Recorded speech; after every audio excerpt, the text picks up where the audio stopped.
आज हम SEO जो है सर्च इंजन ऑप्टिमाइजेशन, उसको समझने से पहले कुछ बेसिक चीज़ें हम लोग देखेंगे। जैसे हमें पता होना चाहिए कि डोमेन क्या है, डोमेन का मीनिंग क्या है।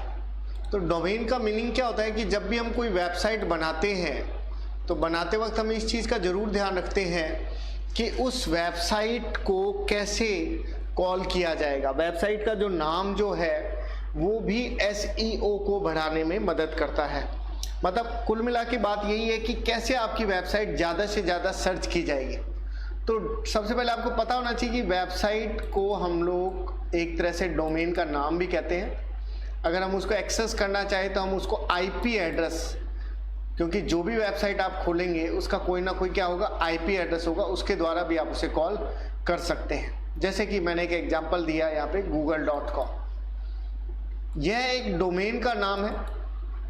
इसको हम IP एड्रेस के द्वारा भी आसानी से कॉल कर सकते हैं, याद कर सकते हैं। यानी अगर हम वेबसाइट किसी का अगर घर है तो डोमेन उसका एक तरह से क्या हो जाएगा, एड्रेस हो जाएगा।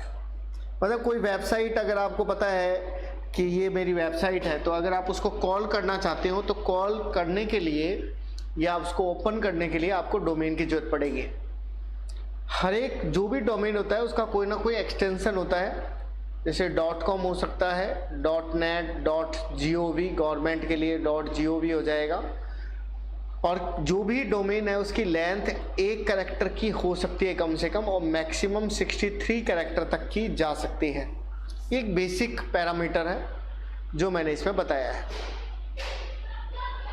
जो भी डोमेन आप बात करते हैं तो सबसे पहले उससे प्रोटोकॉल होता है। जब भी आप कोई वेबसाइट ओपन करते हैं फिर आप www लिखते हैं, जिसको आप बोलते हैं वर्ल्ड वाइड वेब।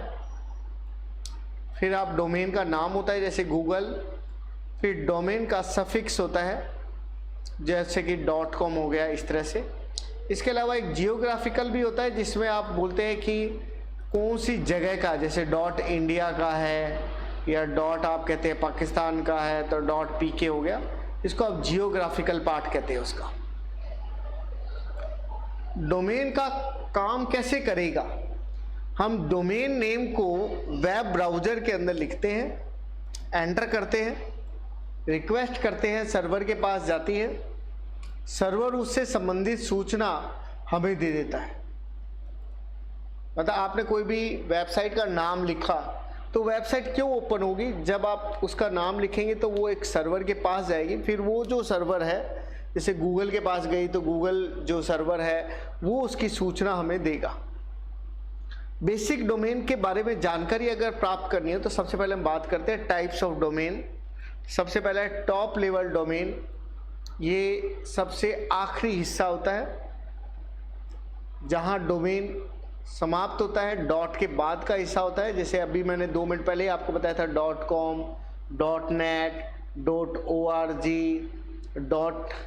गवर्नमेंट के लिए, इस तरह से अलग अलग हम लोग रख सकते हैं। एजुकेशन के लिए .edu हो जाएगा, edu मतलब फॉर एजुकेशन हो गया। इस तरह से सबका अलग अलग पार्ट रहता है, इसको हम लोग टॉप लेवल कहते हैं। एक कंट्री कोड भी होता है डोमेन के अंदर, जैसे मैंने अभी बताया था आपको शुरू के अंदर।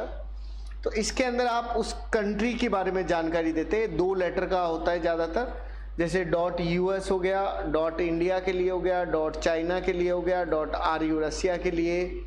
इस तरह से अलग अलग रहते हैं, जैसे कि मैंने आपको शुरू में आपको बताया था। सब डोमेन भी होते हैं। जो हमारा मेन डोमेन होता है उसका जो हिस्सा जब हम डिवाइडेशन करते हैं तो वो उसका सब डोमेन कहलाता है। रूल्स की अगर बात करें तो छोटे छोटे डोमेन नाम का आप उपयोग लेते हैं। ऐसा नाम लेने चाहिए जो बोलने और लिखने में आसान रहे। ये सब बातें SEO के अकॉर्डिंग लिखी जा रही है। अभी तक तो मैं आपको केवल डोमेन बता रहा था कि डोमेन क्या होता है, कैसे काम करता है। अब आप ये समझे कि अब आप ये बात कर रहे हैं कि ऐसा कैसा हमें डोमेन लेना चाहिए जो SEO हमारी वेबसाइट के जो कैपेसिटी है उसको बढ़ा दे।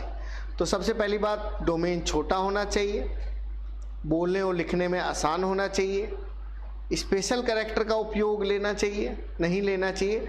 मतलब जैसे @ हो गया, डॉट हो गया, उनका यूज़ नहीं लेना चाहिए।